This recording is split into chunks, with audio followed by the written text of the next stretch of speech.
Crer é confiar. Os que confiam no Senhor são como o monte Sião, que não se abala, firme para sempre. Salmo 125, 1. A palavra confiança tem como sentido literal fiar com. Vem das palavras latinas confidere, que significa acreditar piamente em. O substantivo fiança tem a mesma raiz do verbo fiar, que quer dizer acreditar, assumir como legítimo. Certamente, o antônimo desse termo está ligado a não acreditar. Mas quando aplicado à quebra da fiança, ao crédito que é base de qualquer relacionamento, é interessante que então desconfiança se liga à ideia de trair. O verbo que expressa a quebra da confiança é exatamente esse, constituindo a expressão traiu minha confiança. Assim, desconfiar é colocar a veracidade de determinada pessoa em xeque, mas a quebra da confiança é traição. Como dissemos, para que um contato entre seres humanos possa ser chamado de relacionamento, desde um simples coleguismo até o matrimônio, tem que haver ao menos um mínimo de credibilidade, isto é, uma base de confiança que gere a sustentabilidade necessária. No entanto, se é possível desconfiar daquele com quem tenho contato nos relacionamentos humanos, isso jamais poderia acontecer em minha vida com Deus. O Senhor não falha. É interessante que ele até mesmo ajuda o homem a não duvidar do que ele diz, jurando por si mesmo. Afirmando a inevitabilidade do cumprimento de sua aliança com Abraão, Deus afirmou: E disse: Jurei por mim mesmo, diz o Senhor, porquanto fizeste isso e não me negaste o teu único filho, que deveras te abençoarei, e certamente multiplicarei a tua descendência como as estrelas dos céus e como a areia da praia do mar. A tua descendência possuirá a cidade dos seus inimigos, nela serão benditas todas as nações da terra, porquanto obedeceste à minha voz. Gênesis 22, 16 a 18. Deus jura por si mesmo, pois não há instância superior a ele, e o faz como possível vacina contra a incredulidade ou dúvida do povo. Devemos entender que a incredulidade é a maior das perversões do coração humano. Todo pecado é perdoado, menos a ausência de fé verdadeira na alma do homem. É a negação de Deus, é a vida humana traiçoeira contra Deus, que concedeu à humanidade o desfrute da criação santa e perfeita em aliança, quebrada à traição pelo primeiro homem. Adão não apenas falhou no cumprimento da aliança estabelecida com Deus, ele se aliou ao inimigo do Criador. A queda não foi apenas a transgressão do mandamento de não comer do fruto da árvore do conhecimento do bem e do mal, foi pura traição. Compreendemos dessa forma que qualquer desconfiança humana a respeito de Deus e de sua vontade é blasfema. Atribui ao Senhor a falibilidade e as intenções malignas comuns no coração do pecador. Se for o caso de o homem viver em revolta contra o Criador, vive a traição original, se assenhorando da criação e da existência que não lhe pertencem. É importante lembrarmos que a fé é uma realidade incontestável, a realidade que não pode ser tocada, pesquisada ou dissecada em laboratório. Ela existe e é tão real que move pessoas e sociedades inteiras. O fato de ser intangível não significa inexistência. O homem eliminou a centelha que ainda havia nas trevas de seu conhecimento, quando decretou que a existência é puramente material. Especialmente o naturalismo, corrente filosófica que afirma a eternidade da matéria, contribuiu para isso.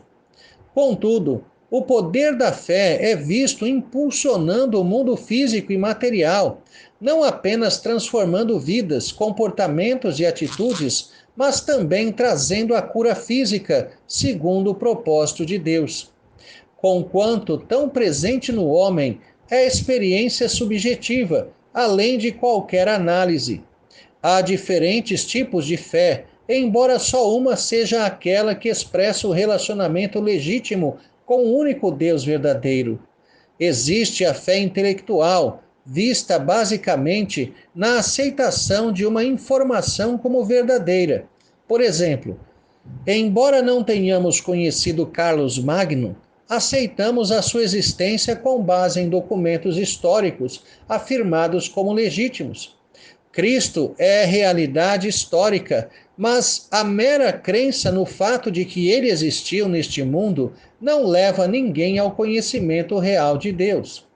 Há uma fé genérica e humana, elemento comum no homem, vista na manifestação de crenças com origem no próprio intelecto humano.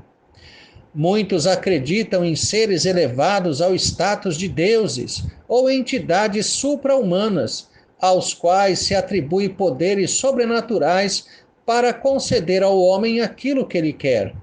Nada tem a ver com o Deus das Escrituras.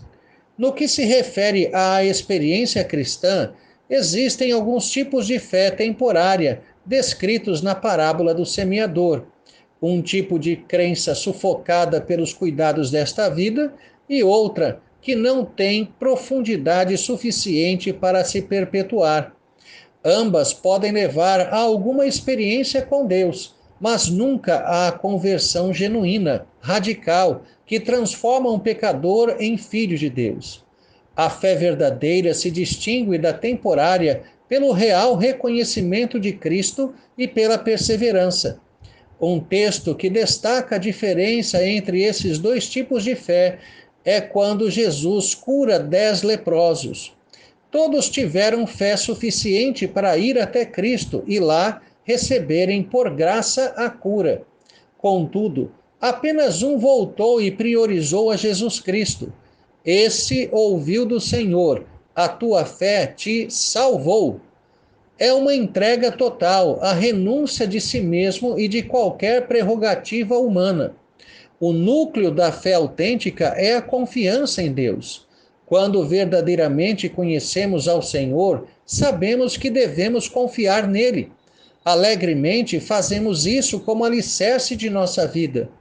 É natural fazermos isso, renunciando até mesmo às nossas próprias conclusões.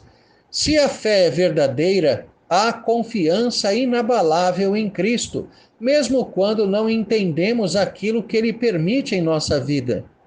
Disse que toda reta é uma curva. Certamente, para aquele que busca viver a retidão, a vida é uma curva, a vertigem de não enxergar o que está à frente.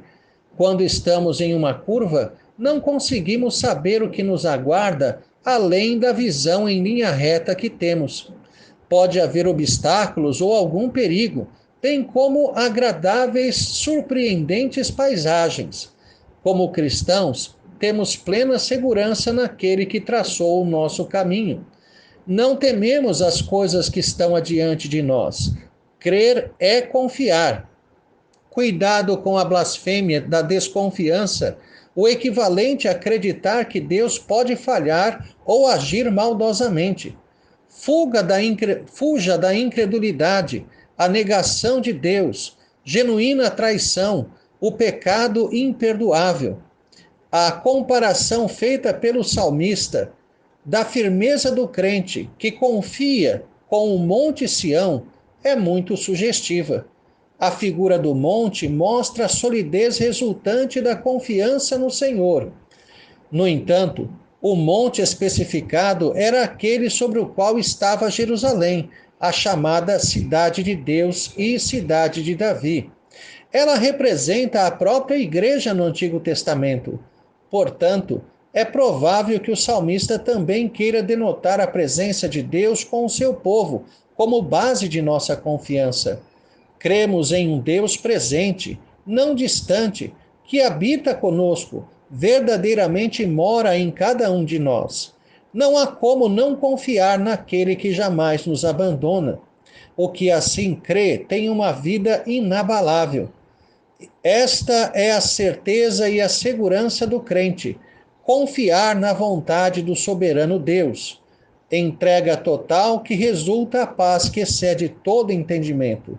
Tenha um excelente dia na presença do Senhor, Reverendo Jair de Almeida Júnior.